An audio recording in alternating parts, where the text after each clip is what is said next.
on tranquility. If you are headed to court, consider carefully what it is you want to keep and in what area you want to win.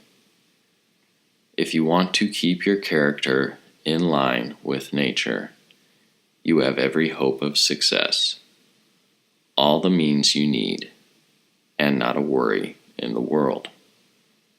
Because if you want to keep what is yours by right and is by nature free, and these are the only things you want, you have nothing to worry about.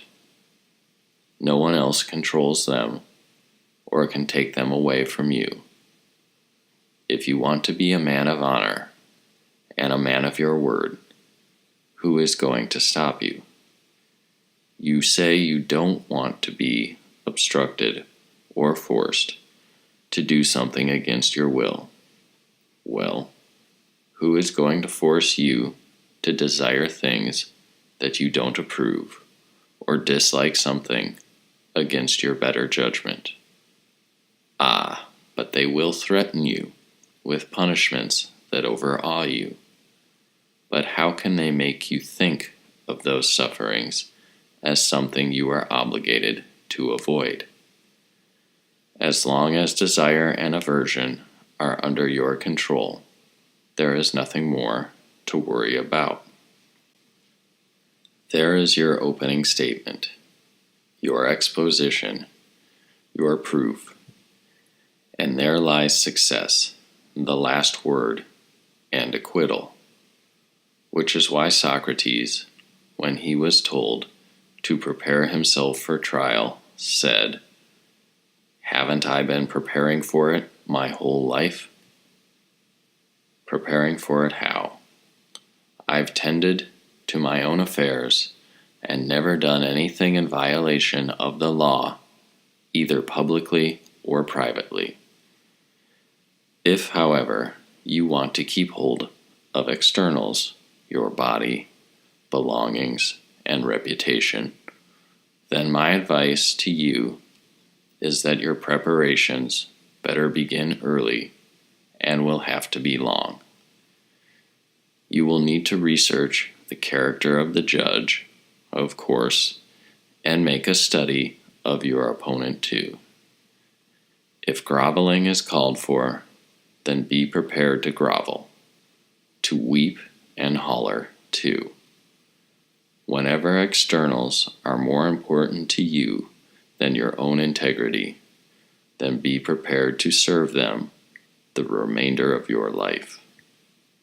Don't hedge and agree to be their slave, then change your mind later. Commit to one or the other position at once and without reserve. Choose to be either free or a slave, enlightened or a fool, a thoroughbred or a nag. Either resign yourself to a life of abuse till you die, or escape it immediately. For God's sake, don't put up with years of abuse and then change your mind. This humiliation can be avoided before it begins. Just decide now what you think is truly good and bad. I mean, do you think that if Socrates had any concern for what others could do to him, he would have stood before the court and said, "Anytus and Meletus can kill me, but cannot harm me"? Do you think he was fool enough not to see that this approach was going to lead to a very different result? So why not make remarks that are more provocative? It's like my friend Heraclitus, who had a lawsuit about a piece of property on Rhodes. After proving to the jury that he had right on his side, he came to his concluding remarks and said, "But I am not going to plead with you, and I don't care what you decide. You are more on trial here than I." with the result that he sabotaged his case. And why was it necessary? Don't plead, but don't go on to say, "I won't plead." Not unless there is a point in provoking the jurors deliberately, as in Socrates' case. As for you, if you're planning some such parting shot, why bother to speak at all? Why even show up at court? Because if you want to be crucified, just wait and the cross will come. But if reason demands that you appear and do your best to be persuasive, you must do what is entailed, while safeguarding what is yours. Thus it is stupid to say, "Tell me what to do." What should I tell you? It would be better to say, "Make my mind adaptable to any circumstance." Saying, "Tell me what to do," is like an illiterate saying, "Tell me what to write whenever I'm presented with a name."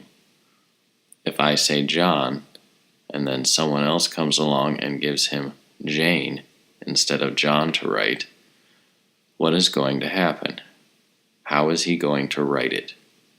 If you have learned your letters, though, you are ready for anything anyone dictates. If you are not prepared, I don't know what I should tell you to do, because there may be events that call for you to act differently. And what will you do or say then? So hold on to this general principle, and you won't need specific advice. If you hanker after externals, you are going to be twirled round and round at the will of your master. Who's my master? Whoever controls what you desire or dislike.